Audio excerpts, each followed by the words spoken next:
Sabi nung kapamilya, wala silang suspect na may kaaway itong broadcaster na ito.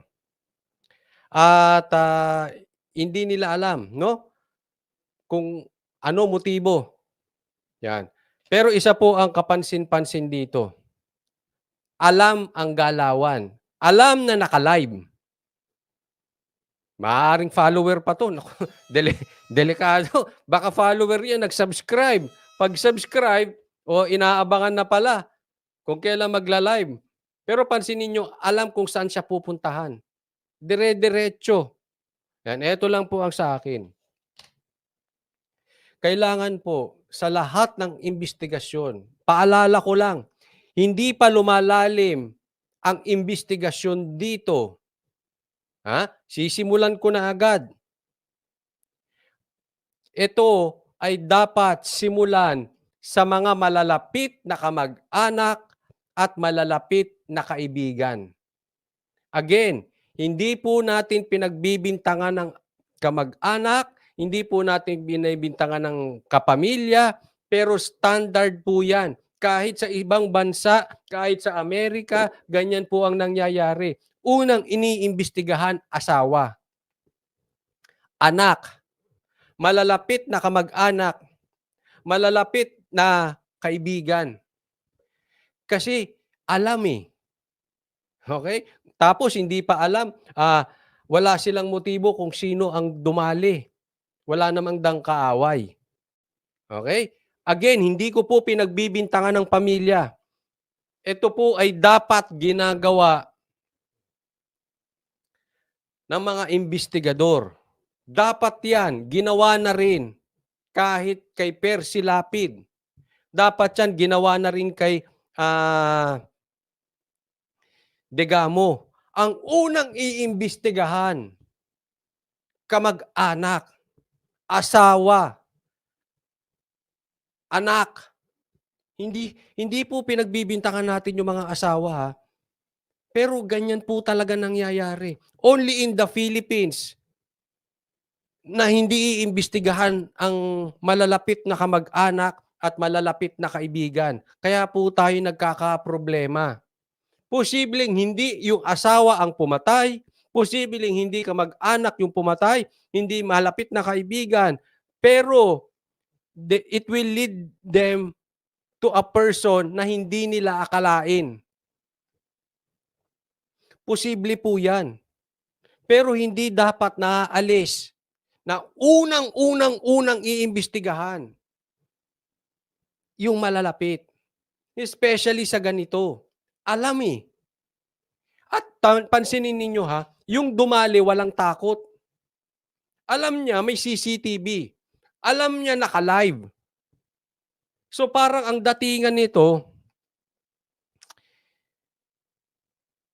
nagmamalaki. Nagmamalaki yung pumatay na posibleng malakas siya sa lugar, posibleng walang maghahabol sa kanya. Lahat po ng possibilities kailangan buksan. Hindi po pwede na, ito lang imbestigahan natin, ito lang hindi, lahat po yan bulat-latin. Una nga, pamilya. Pangalawa, bakit malakas ang loob? At alam kung saan pupunta. Alam na alam, dire-diretso.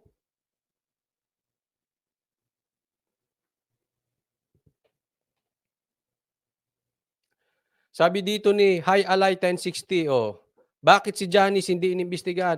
Yan ang sinasabi po natin. Kaya po ako nananawagan kay Secretary Boying at si Secretary Abalos. Alam ko papasukin nila ito, Bago pa magsimula, ayoko muna silang husgahan. Ako, yan ang style ko, Malay naman natin natuto na sila doon sa maling pamamaraan na nagawa nila kay Bantag at kay Tebes. So bigyan muna natin sila ng chance. Baka this time maiayos na nila. Sana magandang imbestigasyon ang gagawin dito ng ng Secretary of Justice at saka ng SILG. sana umikot ito sa forensic evidence. Eto na naman tayo ha, again. Kaya nga gusto ko sabihin ito as early as now. Kamamatay lang kanina, sasabihin ko now. Wala po tayong papanigan. Ang papanigan po natin ebidensya. Pero ayaw po natin ng ebidensya na sabi-sabi. Sabi niya, sabi niya, sabi niya. Ang gusto nating ebidensya, forensic evidence. Yes, tinatanggap po ang sabi-sabi, ang tinatawag nilang eyewitness. Yes, tinatanggap po yan. Pero madaling i-fabricate ang eyewitness. Ang gusto natin, yung scientific evidence. Halimbawa, i-compare nila yung mukha sa CCTV, fingerprints, text messages, email, death threat, yung mga ganong klase na imposibleng magkamali. Unlike pagkasabi-sabi ng mga testigo sa ay siya yung pumatay, ay siya pumatay. Yung mga testigong yan, again wala pa tayong alam. Pero ini-establish ko na yung ground. Pinapatibay ko na yung ground. Para pag dumating ang investigasyon, hindi tayo mapagbintangan na meron tayong kinikilingan. Ang kikilingan natin dito, ebidensya. Ang sabi-sabi, ang pagtuturo pwedeng takutin. Pwedeng bigyan ng pera. Pwedeng gipitin. Kaya depende yan sa sitwasyon. Pero ang forensic evidence, kahit bali-baligtarin mo mundo, yun pa rin. Halimbawa,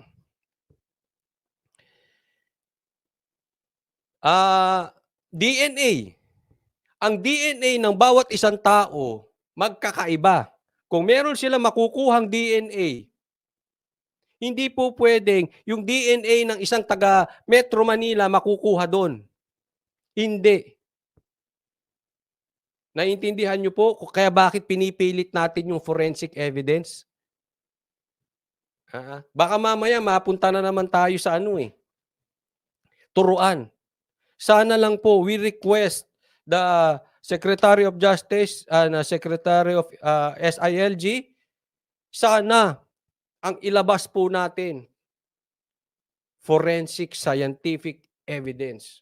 Bago tayo mag-case closed, we make sure hawak natin yung matitibay na scientifico at hindi turo-turo ng kung sino-sino. At sana naimbestigahan muna ang mga asawa. Again, hindi ko po binabastos yung asawa, okay? Yan po talaga ay normal na nangyayari. Lahat dapat ganun. Imbestigahan lahat. Lahat ng dapat baligtarin. Para makita kahit yung maliliit na fingerprints. Ganun po. Hindi po tayo, pupunta ka doon. Sa tingin mo, sino pumatay?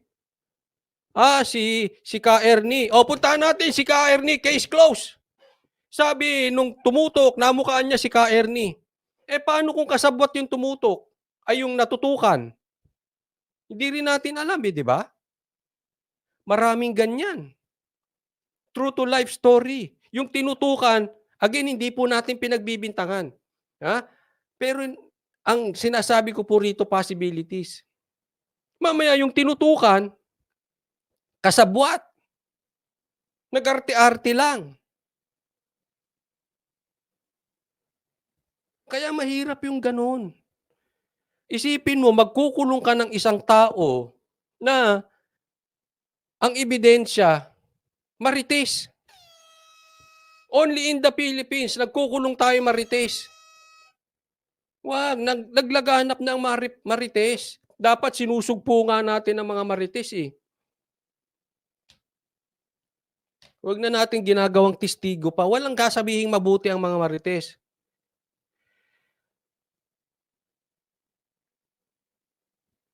Yun lang pakiusap natin. Scientific evidence.